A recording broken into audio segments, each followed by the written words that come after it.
Dans un contexte marqué par les effets du changement climatique, l'insécurité croissante, les tensions politiques et économiques, la résilience n'est plus un choix. C'est désormais une condition de survie et de dignité pour des millions de familles sahéliennes et ouest-africaines. Soucieux d'accompagner les États dans ce combat, le comité permanent inter-État de lutte contre la sécheresse dans le Sahel, SILS, à travers son centre régional Agrimet, a développé un outil d'analyse et de mesure de la résilience AMER. Le projet de renforcement et d'innovation des systèmes d'information en sécurité alimentaire et nutritionnelle du CISAN, financé par l'Union européenne, et le projet 2 du programme de renforcement de la résilience à l'insécurité alimentaire et nutritionnelle au Sahel, P2RS, financé par la Banque africaine de développement, soutiennent activement le déploiement de l'outil AMER. C'est dans ce cadre qu'un atelier de formation a réuni pendant 5 jours à Lomé des cadres nationaux venus de plusieurs pays du SILS pour renforcer leurs compétences sur cet outil stratégique. L'outil AMER est d'une grande utilité pour le P2RS en ce sens qu'il permet de mesurer l'impact du projet et de déterminer la capacité des populations à faire face au choc, notamment le choc climatique. L'enjeu, c'est de mettre la vulnérabilité à l'insécurité alimentaire et nutritionnelle au cœur du développement pour éviter à ce que le choc ne devienne pas des crises alimentaires et nutritionnelles majeures dans la région. Et l'outil AMER, c'est vraiment un outil d'aide à la décision qui permet d'éclairer les politiques, mais aussi de cibler des interventions pertinentes au profit des populations vulnérables. Cet outil intervient dans un contexte où les pays de la région sont marqués par les crises récurrentes, les crises économiques, les crises institutionnelles, les crises sécuritaires qui entravent le développement économique de la région.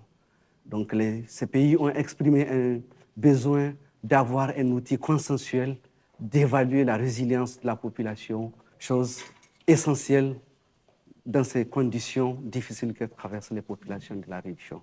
Donc, pour répondre à ces besoins, le SILS a conçu un outil d'analyse et de mesure de la résilience, AMR, qui est basé sur une méthodologie solide à travers la simulation des modèles économétriques robustes et avancés pour sortir avec un indicateur synthétique pour mesurer la résilience de la population.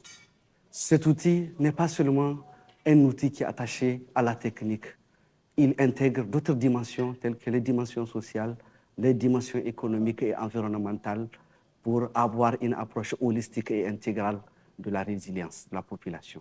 Durant ces 5 jours de formation, les participants ont exploré les différentes composantes de l'outil AMR, l'analyse des chocs, la mesure de la vulnérabilité et l'évaluation des capacités d'adaptation des ménages et des communautés. AMR permet de mesurer les effets des multiples chocs auxquels le pays est confronté et qui affectent directement la sécurité alimentaire des populations. Elle permet aussi de mesurer la performance des projets et programmes dans le domaine de la sécurité alimentaire. C'est un outil qui vient en complément au CH et à l'IPC. Il faut noter également que l'application nationale AMR a été développée de telle sorte qu'on n'a pas besoin d'être un statisticien de formation pour pouvoir mesurer la résilience. Nous avons appris la détermination des indicateurs de AMR, de l'analyse des mesures de la résilience, et aussi les traitements et analyse de ces indicateurs pour déterminer l'indicateur de la résilience et ses différentes composantes. Nous avons appris beaucoup aussi la mise de la plateforme qui nous permet de calculer ces indicateurs directement une fois que nous traitons et nous analysons, c'est-à-dire ce données. Nous avons appris aussi la réalisation de la carte à partir du logiciel R que nous ne faisions pas avant, mais cette fois-ci, avec cette plateforme, quand même, nous sommes arrivés. On peut, c'est-à-dire aujourd'hui, n'est-ce pas, donc, réaliser cette carte à partir de ce manuel. L'impact attendu, ça se résume à 5 points. D'abord, ça permet une meilleure allocation des ressources publiques et de l'aide selon des critères objectifs. En deuxième lieu, ça permet une cohérence et une synergie entre les politiques nationales et les initiatives régionales. Troisièmement, on peut dire que ça permet aussi un passage à l'approche réactive à une approche proactive et préventive. En quatrième temps, on peut dire que l'AMR permet une intégration du concept de résilience dans tous les cadres de développement.